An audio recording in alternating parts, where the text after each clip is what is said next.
Hello students. तो देखिए, last lecture में हमने कार्बोहाइड्रेट्स के बारे में पढ़ा था बायोमोलिक्यूल चैप्टर में। ठीक है, तो बायोमोलिक्यूल्स के बारे में हमने बात की थी कि कौन कौन से आपके इम्पोर्टेंट सब्सटेंस होते हैं जो हम बायोमोलिक्यूल्स में पढ़ते हैं। Carbohydrates, proteins, lipids, nucleic acids. ठीक है, ये इम्पोर्टेंट आपके मोलिक्यूल्स होते हैं जो किसी भी लिविंग थिंग के लिए आवश्यक होते हैं। ठीक है, हमने स्टार्टिंग की थी कार्बोहाइड्रेट्स से। ठीक है, तो कौन से ऐसे कंपाउंड्स होते हैं जो आपके कार्बोहाइड्रेट्स होते हैं, उसकी ओल्ड डेफिनेशन क्या थी, न्यू डेफिनेशन क्या थी, वो हमने बात की थी। ओल्ड डेफिनेशन क्या थी, उसमें प्रॉब्लम्स क्या आई, उसके क्या एक्सेप्शन थे, जिस वजह से हमें नई डेफिनेशन के बारे में बात करनी पड़ी। ठीक है, तो नई डेफिनेशन क्या थी, उसके अकॉर्डिंग कौन कौन से आपके मॉलिक्यूल्स कार्बोहाइड्रेट्स की कैटेगरी में आते हैं, वो सब हमने बात कर ली थी। ठीक है, उसके बाद हमने क्लासिफिकेशन किया था कार्बोहाइड्रेट्स का। कार्बोहाइड्रेट्स को हमने क्लासीफाई किया था कि कार्बोहाइड्रेट का अगर हाइड्रोलिसिस करवाया जाए और उस हाइड्रोलिसिस से वो अगर और फर्दर सिंपल कार्बोहाइड्रेट्स में कन्वर्ट हो जाते हैं, ठीक है, ये डिवाइड हो जाते हैं, ठीक है, या हाइड्रोलाइज्ड हो जाते हैं, तो उसके बेसिस पे हमने उनकी क्या की थी, नेमिंग की थी। ठीक है, तो हमने मोनोसेकेराइड, अगर नंबर ऑफ यूनिट ट्रू 2 है तो डाइसेकेराइड, ट्राइसेकेराइड। ठीक है, और इसी तरीके से आपके पॉलीसेकेराइड्स के बारे में बात की।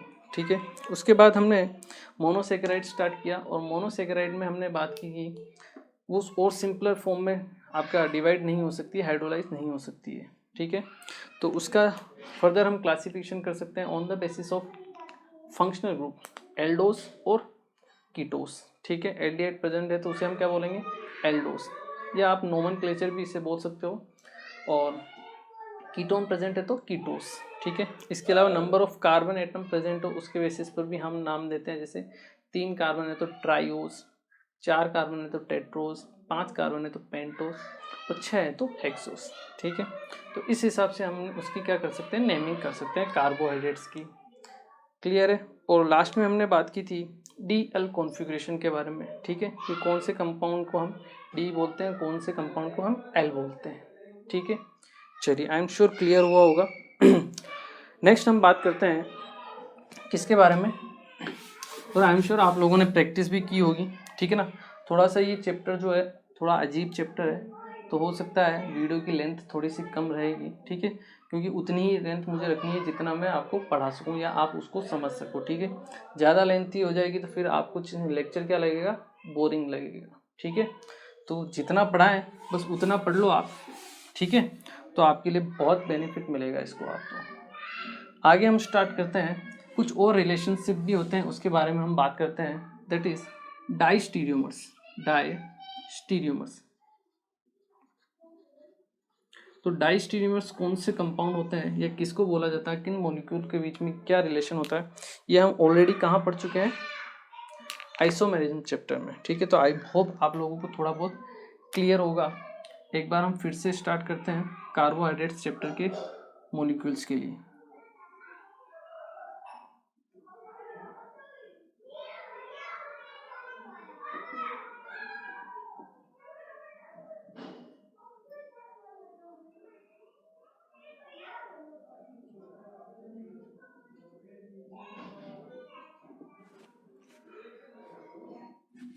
मान लो इसके जैसा ही मैं एक और सेम कंपाउंड लेता हूँ। ठीक है, थोड़ा सा चेंज करूंगा उसमें, C डबल बॉन्ड OH। ठीक है, H OH H OH OH H OH H और CH2OH। ठीक है, अब आप देखिए, सबसे पहले तो हो सकता है आप लोग भूल गए हो, पुरानी बातें आपको याद नहीं हो आइसोमेरिज्म की, तो मैं आपको फिर से एक बार रिवाइज करता हूँ। ठीक है, कॉन्फ़िगरेशन मान लो R है, फर्स्ट का भी और दूसरे का भी R है, सेकंड का ऐसे और सामने वाले का भी ऐसे, तो इनको हम क्या बोलते हैं, आइडेंटिकल। क्या बोलते हैं, आइडेंटिकल बोलते हैं। ठीक है, लेकिन मान लो जैसे फर्स्ट वाला R है, सेकंड वाला ऐसे, सेकंड वाला ऐसे, फर्स्ट वाला क्या है, R, मतलब दोनों क्या है, एक दूसरे के अपोजिट हैं, तो उन्हें हम क्या बोलते हैं, इनेंशियोमर। दोनों एक दूसरे क्या है, मिरर इमेज है, उन्हें हम क्या बोलेंगे, इनेंशियोमर। ये दोनों आइडेंटिकल मिरर इमेज, ये आपके एक दूसरे की मिरर इमेज है, ठीक है, और ये दोनों तो सेम है, इसलिए आइडेंटिकल एग्जैक्ट मिरर इमेज है, जितने कायरल सेंटर है सबके सब, तो उसे हम क्या बोलते हैं, इनेंशियोमर, ठीक है। मान लो एक आर है, ये ऐसे, और ये मान लो ऐसे, ये भी ऐसे, तो एक तो आइडेंटिकल एक डिफरेंट है, ठीक है। तो ऐसे कंपाउंड्स को हम क्या बोलते हैं, क्या रिलेशन होता था उसमें, डाइस्टीरियोमर्स, ठीक है।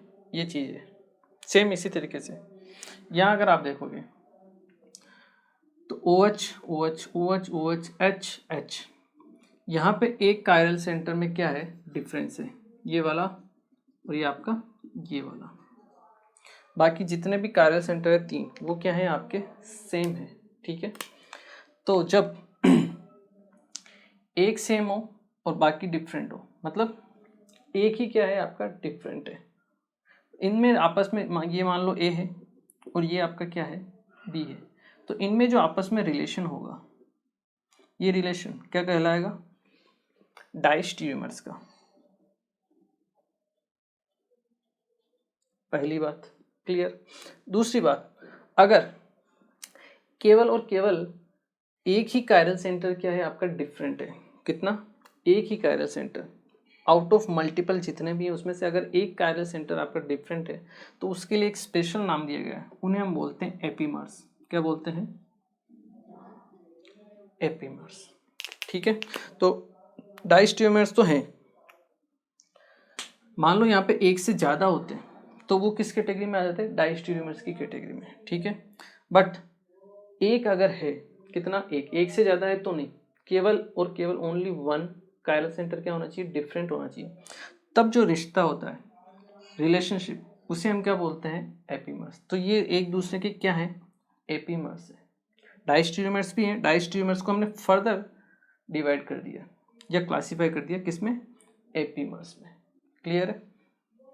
जैसे वो मैं एग्जांपल देता हूं आपको, इसको एक बार आप नोट कीजिए, ठीक है। एक एग्जांपल और देता हूं तब आपको समझ में आ जाएगा अच्छी तरीके से।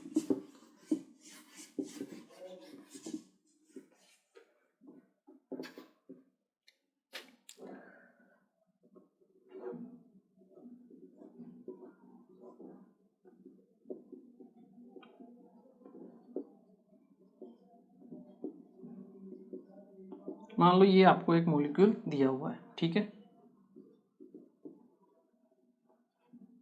ए मॉलिक्यूल, एक और मॉलिक्यूल आपको दिया है,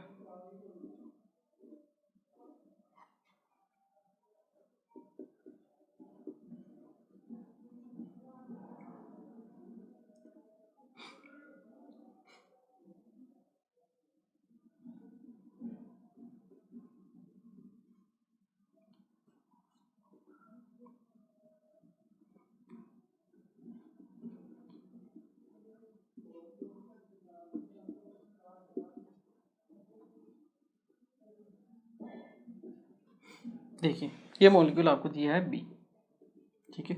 एक और मॉलिक्यूल आपको देता हूँ,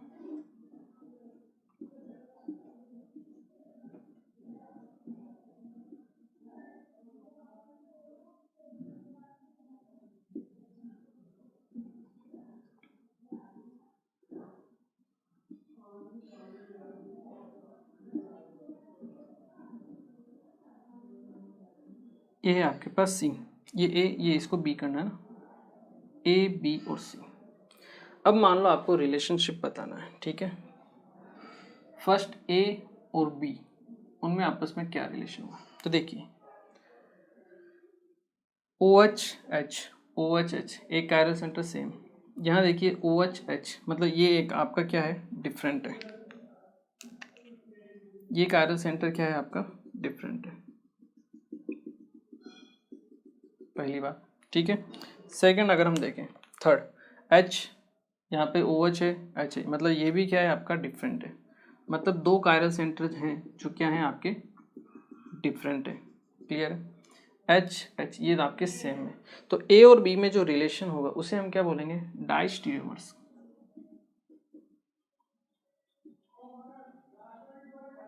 क्लियर है। चलिए बात करते हैं बी और सी के लिए।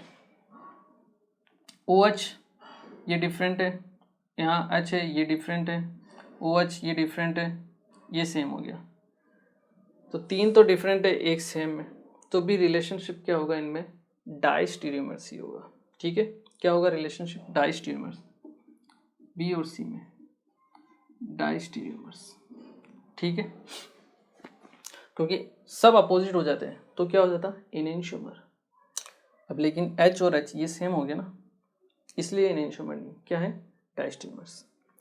अब हम बात करें ए और सी के बारे में।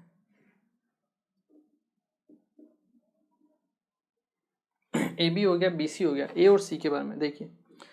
OH OH, यहाँ पे H है, यहाँ OH है, मतलब ऊपर वाला डिफरेंट है।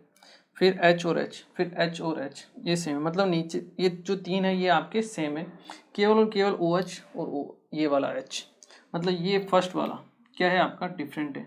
बाकी सब कायरल क्या है, सेम है, मतलब एक ही डिफरेंट है।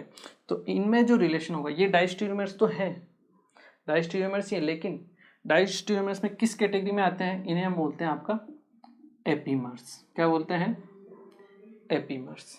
ठीक है, तो हम कह सकते हैं कि all epimers are diastereomers। क्या कह सकते हैं, all epimers are diastereomers but all diastereomers are not epimers। ठीक है, ये चीज ध्यान रखना। हम क्या कह सकते हैं, all epimers are diastereomers but all diastereomers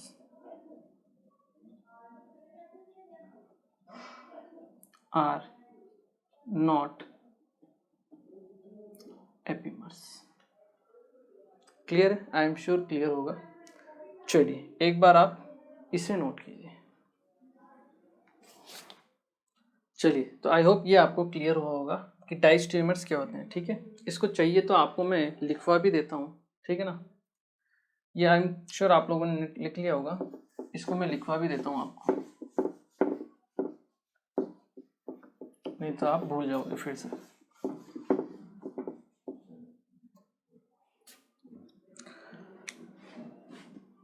ठीक है, डाइस्टीरियोमर्स के बारे में हमने बात कर ली, एपीमर्स के बारे में हम बात करते हैं। ठीक है,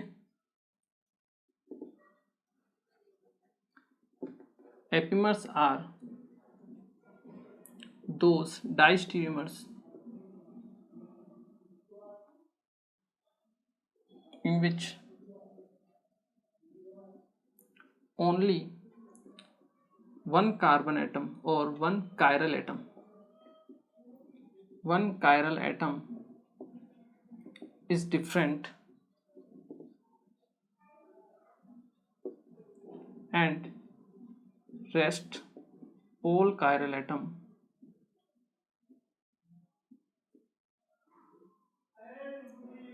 have same configuration।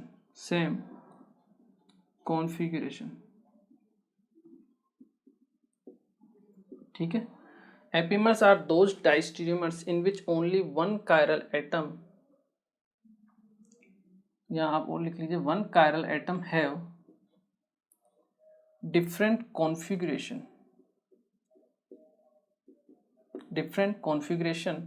and rest all chiral atoms have same configuration। तो उन्हें हम क्या बोलेंगे, आपके एपीमर्स। ठीक है, चलिए एक बार आप इसे नोट कीजिए।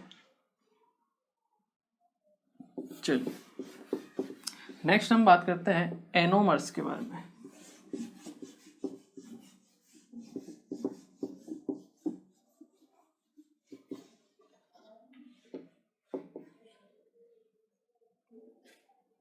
एनोमर्स,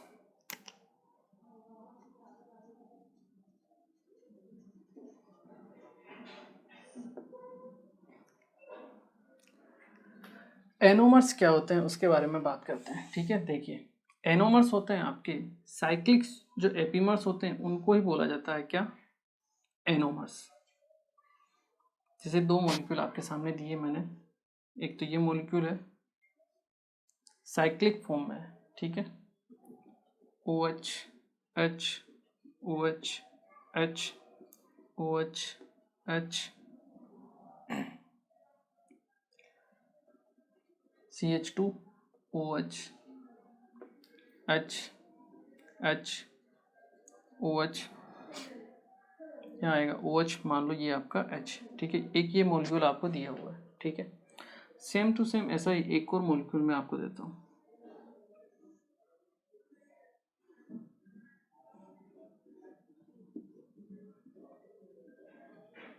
ठीक है।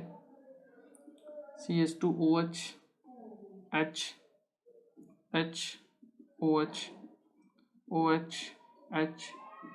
OH इसको मैं चेंज कर देता हूँ, इस वाले को, इसको मैं लिखता हूँ H और OH, ठीक है। तो अब देखिए इन दोनों में क्या रिलेशन है A और B में। आप देखिए केवल और केवल एक कायरल सेंटर डिफरेंट है, बाकी सब कायरल सेंटर आपके क्या है, सेम है, ठीक है। इसका मतलब इनमें आपस में रिलेशन क्या है, डायस्टीरियोमर्स। क्या है, डायस्टीरियोमर्स।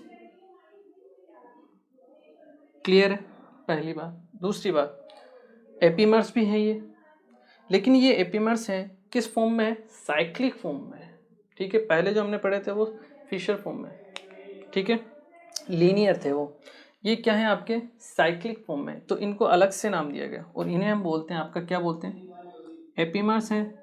और क्योंकि ये साइक्लिक एपीमर्स हैं इसलिए इनको नाम दिया गया एनोमर्स। क्या नाम दिया गया, एनोमर्स। क्लियर है। और ये जो कार्बन होते हैं आपके, जो क्या होते हैं, कायरल होते हैं, ठीक है, इन्हें हम बोलते हैं एनोमेरिक कार्बन। क्या बोलते हैं, एनोमेरिक कार्बन, ठीक है, या फिर एनोमेरिक कायरल सेंटर भी उसको बोला जाता है। तो एनोमर्स क्या होंगे, cyclic epimers are known as anomers and the anomeric carbon or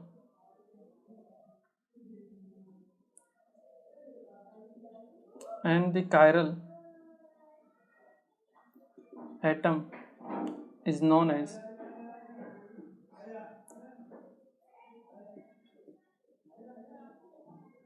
which is different is known as anomeric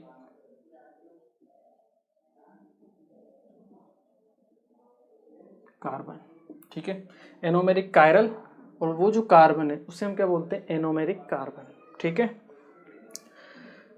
and the chiral atom which is different is known as anomeric carbon, ठीक है। चलिए इसे एक बार आप note कीजिए।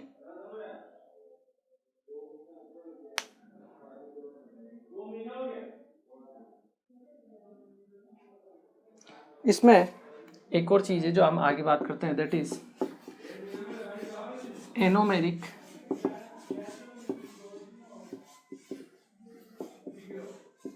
Effect, ठीक है। Anomeric effect के बारे में हम बात करते हैं, ठीक है। तो देखिए 6 मेंबर रिंग है, इसको हम चेयर फॉर्म में रिप्रेजेंट करते हैं, ठीक है। 6 मेंबर रिंग है, anomeric effect, anomeric effect.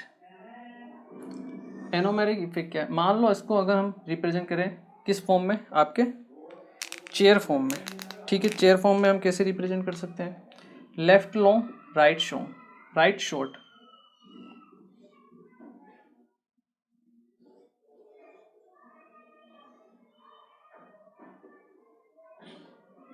OH। ये हमने लगाया किस पोजीशन पर, इक्विटोरियल पोजीशन पर,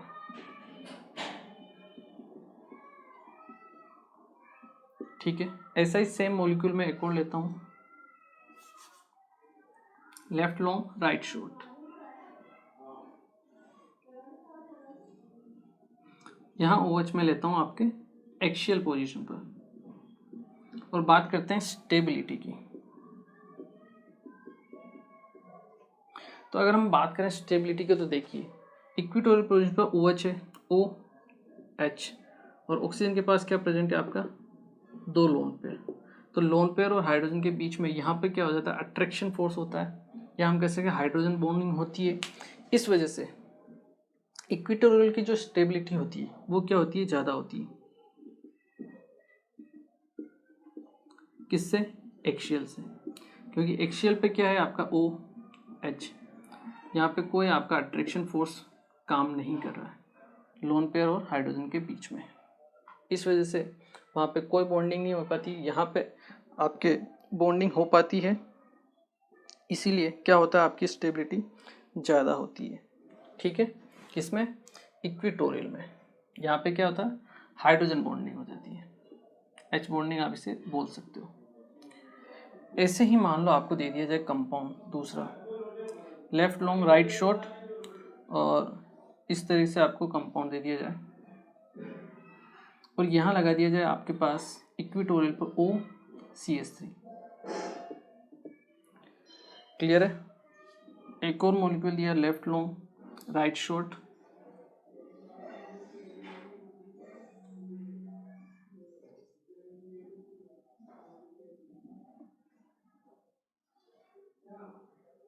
चेयर फॉर्म में। ठीक है, ये एक्सियल में OCH3। तब देखिए ये एक्सियल है, ये आपकी इक्वेटोरियल,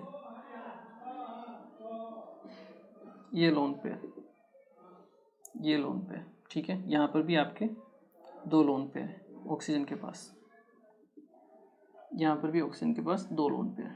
ठीक है,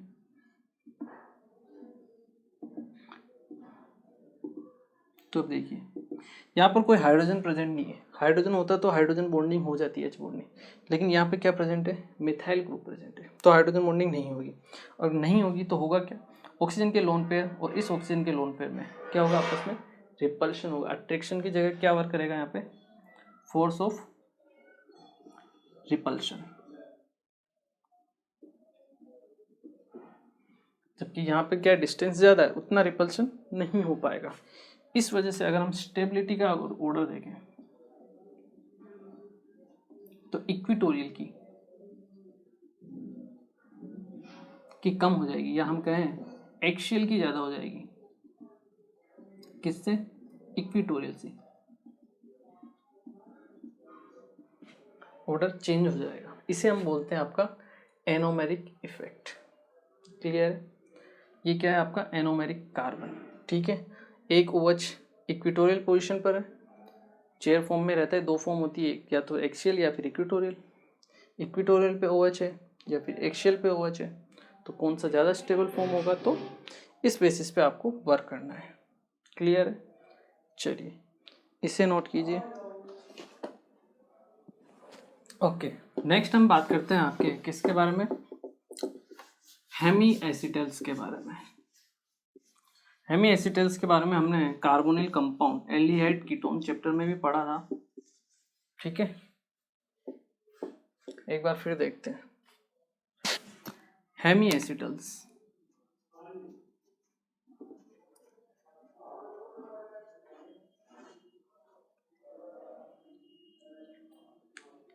तो देखिए हेमी एसिटल्स कौन से कंपाउंड होते हैं, जब एल्डिहाइड की रिएक्शन हम करवाते हैं, ठीक है, किससे, अल्कोहल से एसिडिक मीडियम में, तब आपके हेमी एसिटल फॉर्म होते हैं। ठीक है, कार्बन पर OH, OR, H और R, 4 डिफरेंट ग्रुप जुड़े हुए रहते हैं।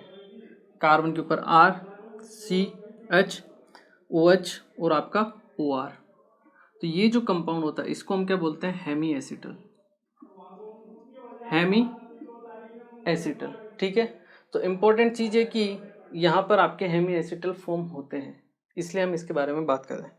एक और इम्पोर्टेंट चीज़ ये है कि जो हेमी एसिटल्स होते हैं, हेमी एसिटल्स कैन शो, ये कुछ टेस्ट शो कर सकते हैं जो हमारे लिए इम्पोर्टेंट है जानना। Hemiacetals can show Tollens reagent test, Tollens reagent test and साथ ही साथ ये आपके फेलिंग सॉल्यूशन टेस्ट भी शो कर सकते हैं। फेलिंग सॉल्यूशन टेस्ट, ठीक है। इसीलिए ये आपके लिए क्या है, इम्पोर्टेंट चीज़ है जो आपको ध्यान रखना है, इसको नोट कीजिए। फिर हम पढ़ते हैं ग्लूकोज के बारे में, आपके मोनोसेकेराइड्स जो है ग्लूकोज के बारे में बात करते हैं, ठीक है। एक बार आप इसे नोट कीजिए।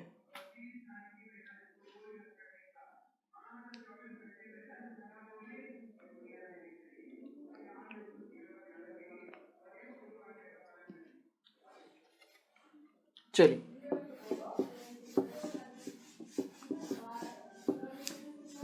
हेमी एसिटल्स हो गए। नेक्स्ट हम बात करते हैं ग्लूकोज के बारे में, ठीक है। ग्लूकोज, मोनोसेकेराइड्स, ग्लूकोज, ठीक है। ग्लूकोज का स्ट्रक्चर आई एम श्योर आप लोगों को याद हो क्या होगा, आपने किया होगा याद तो। CH2OH, इधर आपका C डबल बॉन्ड OH, ठीक है। OH OH H OH, ठीक है। और यहाँ पे HH OH, ये आपका H, ठीक है। ये एल्डिहाइड है, ठीक है। सॉरी, ये क्या है आपका डी ग्लूकोज, ठीक है। अब अभी हमने पढ़ा था हेमी एसिटल के क्या होते हैं, एल्डिहाइड की रिएक्शन होती है किसके साथ, एल्कोहल के साथ, एसिडिक मीडियम में। यहाँ पर आपके पास एल्डिहाइड भी प्रेजेंट है और साथ में क्या प्रेजेंट है, एल्कोहल, एक ही मॉलिक्यूल में। तो ये क्या कर सकता है, आपस में इंट्रामोलिकुलर रिएक्शन शो कर सकते हैं और क्या बना सकते हैं आपके हेमी एसिटल। ये ऑक्सीजन इस कार्बन पर अटैक करे, ये पाई बॉन्ड किस में कन्वर्ट हो जाए, लोन पेयर में, ठीक है। अब यही ऑक्सीजन ने क्यों अटैक किया, इसलिए अटैक किया क्योंकि ये ऑक्सीजन अटैक करेगा तो यहाँ पे 1 2 3 4 5 और 6 ऑक्सीजन, 6 मेंबर की आपके पास रिंग बनेगी जो क्या होगी, स्टेबल होगी, ठीक है। इसलिए ये वाला ऑक्सीजन OH ही क्या करेगा, अपने लोन पेयर डोनेट करेगा, ठीक है, और यही अटैक करेगा। तो कुछ इस तरह से आपकी कंपाउंड बनेगा, 6 मेंबर की रिंग बनेगी, ठीक है। 5 ये आपका 6 ऑक्सीजन है आपके पास, ऑक्सीजन से जुड़ा हुआ है आपका हाइड्रोजन, ठीक है। और ऑक्सीजन जुड़ गया आपके इस कार्बन से, मान लो ये आपका फर्स्ट कार्बन है, फर्स्ट कार्बन, क्लियर है। तो इस ऑक्सीजन से एक तो हाइड्रोजन जुड़ा हुआ है, एक आपका क्या जुड़ा है, कार्बन, और ये दूसरा यहाँ पे एक और कार्बन जुड़ा हुआ है, ये कार्बन, क्लियर है। क्योंकि लोन पेयर डोनेट करेगा तो इस पर प्लस चार्ज तो आना है ही से, ठीक है। प्लस चार्ज आना मतलब 3 बॉन्ड, कार्बन पे आएगा O- और कार्बन से जुड़ा हुआ एक हाइड्रोजन है, क्लियर है यहाँ तक। चलिए, ये सेकंड, ये थर्ड, ये फोर्थ, ये फिफ्थ, ये second carbon, third carbon, fourth carbon, fifth carbon, clear है। फिफ्थ पे जुड़ा हुआ आपका एक तो CH2OH जुड़ा हुआ है और एक क्या जुड़ा हुआ है, H जुड़ा हुआ है, ठीक है। ये मान लो CH2OH हो गया आपका, ये आपका H, ठीक है। 5 4 ये OH, ये H, 4 3 OH opposite direction trans में है, तो ये OH नीचे, तो यहाँ OH ऊपर की तरफ आ जाएगा, ये H। 3 और 2 OH आपके अपोजिट, यहाँ ऊपर है तो यहाँ पे OH नीचे आ जाएगा, यहाँ पे H, ठीक है। इस तरीके से आपको बना लेना है। ऑक्सीजन पे पॉजिटिव चार्ज अनस्टेबल होता है, क्या होगा, यहाँ से H+ निकलेगा, दोनों इलेक्ट्रॉन लेके H+ इसी पे क्या हो जाएगा, अटैच हो जाएगा, ये बन जाएगा आपके पास OH, ये भी न्यूट्रल और ये वाला भी ऑक्सीजन न्यूट्रल, सिंपल, इस तरीके से बनेगा। अब यहाँ पे ये नया कायरल पहले अब जनरेट हो रहा है, क्योंकि 4 कायरल तो आपके पास पहले थे, ठीक है। जैसे अटैक किया यहाँ पे एक कायरल और जनरेट हो गया, नया कायरल। अब नया कायरल जनरेट हो रहा है तो ये OH आपका जुड़ सकता है, टॉप साइड से भी जुड़ सकता है और बॉटम साइड से भी जुड़ सकता है, ठीक है। मतलब RB फॉर्म में भी बना सकता है और S फॉर्म में भी बना सकता है। तो इसके जैसा एक और सेम टू सेम आपका स्ट्रक्चर बनेगा, जो मैं बना देता हूँ आपके लिए। O इस तरीके से, जिसमें बाकी सब तो सेम रहेंगे, CH2OH, ये आपका H, OH, H H O H O H H H O H,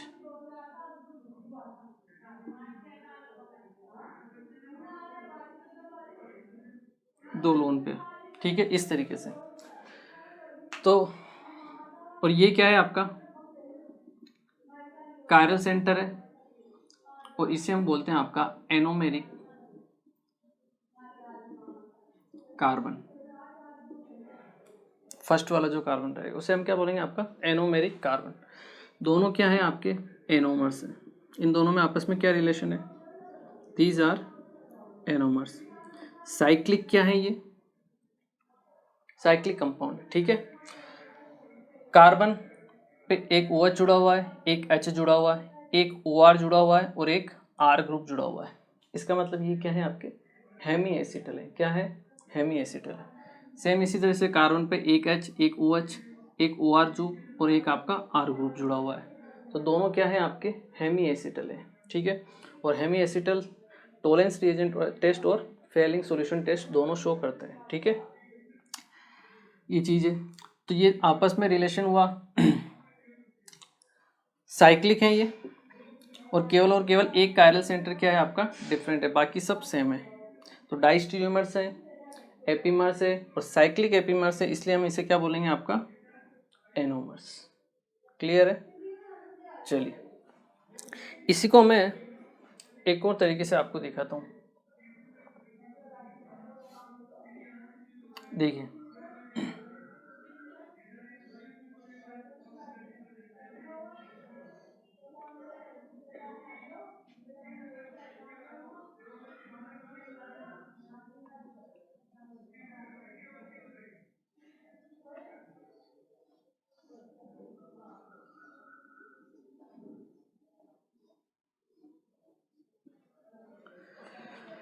देखिए सेम उसी को मैंने रिप्रेजेंट किया है थोड़ा अलग तरीके से। 6 मेंबर की रिंग हो गई, ठीक है। फर्स्ट कार्बन पे आपके OH और H जुड़ा हुआ है, ये OH, ये आपका H, ठीक है। सेकंड कार्बन पे अपोजिट डायरेक्शन में है, तो ये OH, ये H, ठीक है। थर्ड कार्बन पे फिर opposite OH H, fourth carbon फिर अपोजिट H OH, तो ये OH, ये आपका H। Fifth carbon CH2OH, OH और CH2OH, ये आपका CH2OH, ये आपका H। एक तो ये रिंग बन गई आपके पास, क्लियर है।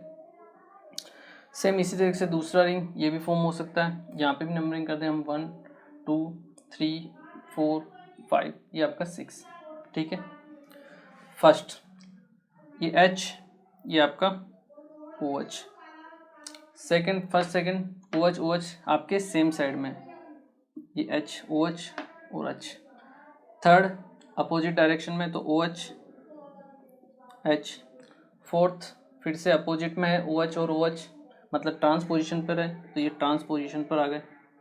और फिफ्थ में फिर से आपके ट्रांस पोजीशन पर है, तो फिर से ये आपका OH, ये आपका H ट्रांस पोजीशन पर आ गए, क्लियर है। ये क्या है आपका anomeric carbon, anomeric carbon, clear है, पहली बात। दूसरी बात, सभी OH क्या है आपके ट्रांस पोजीशन पे, OH OH OH OH OH, सारे ऑल आर इन ट्रांसफॉर्म, ठीक है। All OH are in trans form, और जब ट्रांसफॉर्म में होते हैं इसे हम बोलते हैं बीटा डी ग्लूको पायरानोज।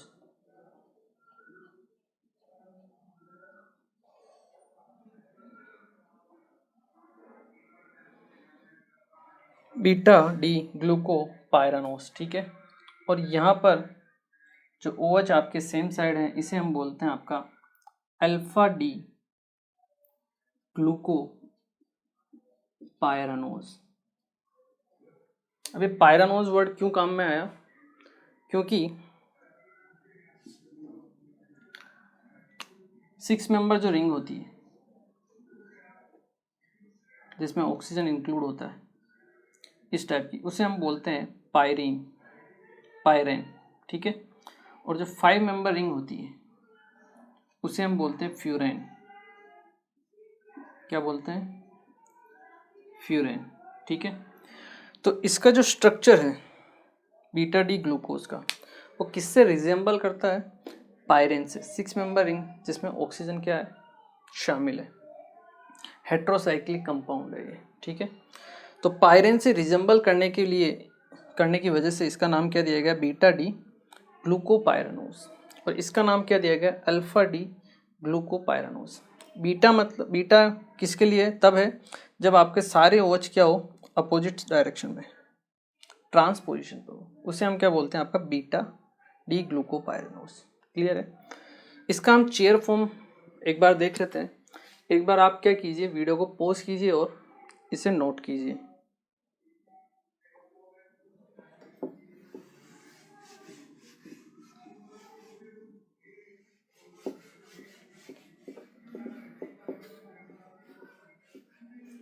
इसका अगर हम चेयर फॉर्म देखें, देखिए, लेफ्ट लॉन्ग राइट शॉर्ट,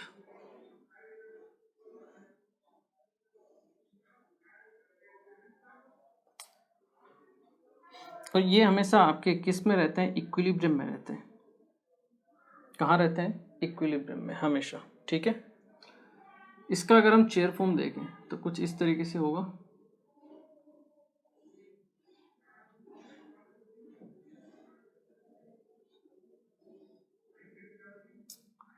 अब देखिए बीटा डी के लिए अगर हम बात करें, मान लो ये OH आपका क्या इक्विटोरियल पोजीशन पर है, ठीक है।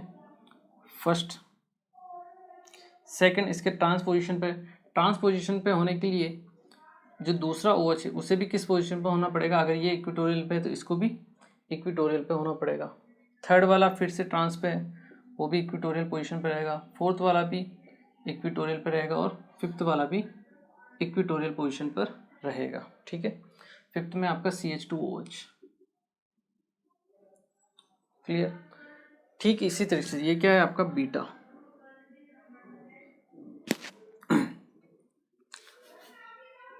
all are at equatorial,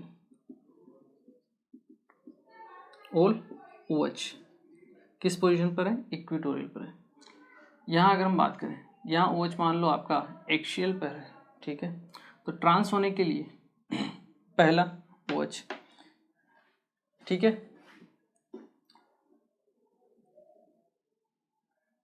trans होने के लिए क्या होगा? इसको भी अभी ऊपर आना पड़ेगा, ठीक है। बाकी के तो सब सेम ही है, ये भी सेम है, फर्स्ट सेकंड सेम है, थर्ड सेम है, फोर्थ सेम है, ये सेम है, ये सेम है, बाकी सब सेम है। यहाँ OH, यहाँ OH, यहाँ OH और यहाँ आपका CH2OH, ठीक है। केवल ये इक्विटोरियल पर है और ये क्या है आपका? एक्सियल पोजीशन पर है, और ये आपका इक्विटोरियल पोजीशन पर है। तो अगर हम स्टेबिलिटी की बात करें तो इक्विटोरियल और एक्सियल में से ज़्यादा किसकी होगी? बताइए।